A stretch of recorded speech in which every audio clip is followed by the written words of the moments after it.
All right. This is KEXP Live at South by Southwest. Jon Kertzer with you, and Razorlight is here. He's going to ask a few questions early in the morning here. Thanks for playing for us today. Pleasure. Tell us about the new record. I heard you went to Scotland and wrote it in a little kind of quiet place. Yeah, well, we've been on tour doing the second album. We were out on the road for sort of like 18 months, 2 years, and we were sort of going everywhere and doing everything.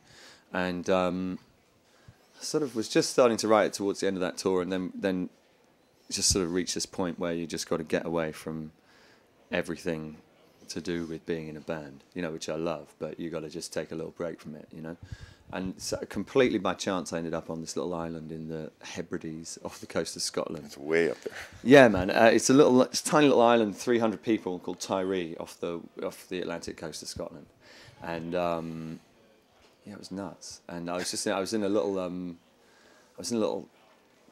house on the edge of a beach, sort of down a field. There's no road going to it, and so no electricity, there was electricity. There was no central heating. Not much to do, but maybe read. Well, yeah, write songs, read, and you got to keep the house going. A lot of lugging coal and chopping wood and that kind of stuff. So it inspired you to make a record. Well, I went away to write, and I wasn't sure if I was writing a record or what really, and I went away and I was up there for a few months and got a lot of stuff done, and then when I came back down, I sort of started playing stuff to the guys and realising that it was, they were songs, But I think it was, I didn't go with the intention of writing an album at all. So it was, I think every time you make a record, you got to do it. You kind of got to reassess why you're doing it, and start all over again, which is kind of what we did. Razorlight's a huge band in England, I know. We've sold millions of records, but not so well known in the U.S. Is it a challenge for you to sort of turn Americans onto your band? I love it. I mean, it's like... You don't mind playing the small little audiences like this now? Like I love it. I mean, it's like, you at the end of the day, you're doing it for the music, and you're doing it because you love performing and you love playing music. Now, the other stuff that comes with it is great, when it happens, you know what I mean? So if you're playing to thousands of people and you're selling millions of records, that's great, but that's not the reason you did it in the first place.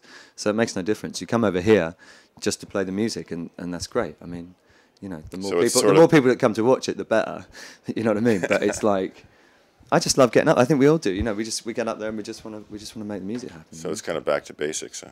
Yeah, totally. How do you like playing like Reading or these big festivals, or is out there in the mud and whatever? Is it hard? Festivals are amazing, I mean, yeah.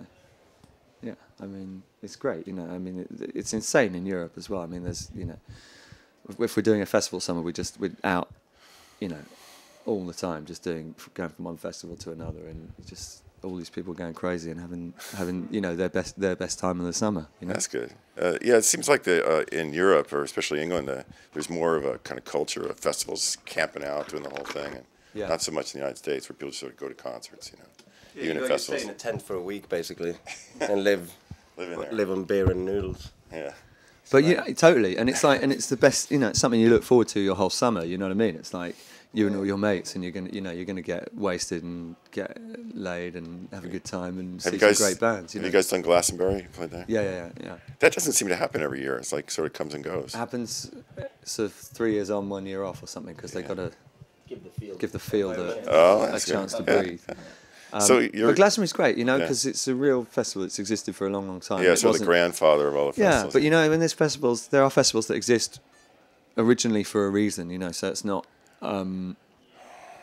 just that somebody decided, right, we can make a load of money and get a mobile phone company to sponsor us or whatever, and it's actually something that grew out of just making music or whatever, which is great. Yeah. Well, next you guys are heading to Australia, I see. Have you played much down there, down under? We never ever been there. Oh, really? We went there until about 2 months ago, where we went for the first time, which was pretty crazy because we had sort of hit records there and stuff. And I would think you guys would do real well in Australia. Yeah, we kind of are, but we'd never actually managed to be there. So it was really weird. So we just got there, a couple of months ago, and it was amazing. It was just it was off the scale. It was just all these. We just did a couple of gigs. They were great, and then we're doing a load of festivals out there and doing some other dates. And it's great. Cool. So when are you going to be back to the U.S. for a full tour? We can see out in Seattle where we are. Well, I'm pretty sure we'll be in Seattle in May. Oh, good. Yeah. So head back from right after Australia. Yeah, basically. Well, so you're kind of ready to go out and tour and this record and be out on the we're road doing for a while. it, yeah, absolutely, yeah.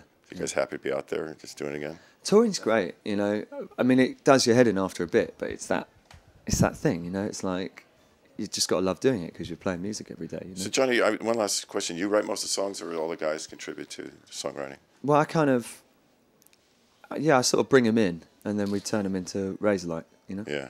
Yeah. So in the process of like rehearsing and doing the record, they change over time. Yeah, I mean, I always think that a band is, a band can make great music when everyone in the band is excited about what they're playing. So. I mean, I'll write a song and I'll bring a song in, and then we interpret it. You know what I mean? But everyone in the band interprets it in their own way. And that's kind of the point of it being a band. And makes Razorlight. Yeah. Well, thanks so much for talking with us. Thanks a lot. Thanks. Cheers. Have a good time down here in Austin. This is Jon Kertzer here at South by Southwest. Thanks.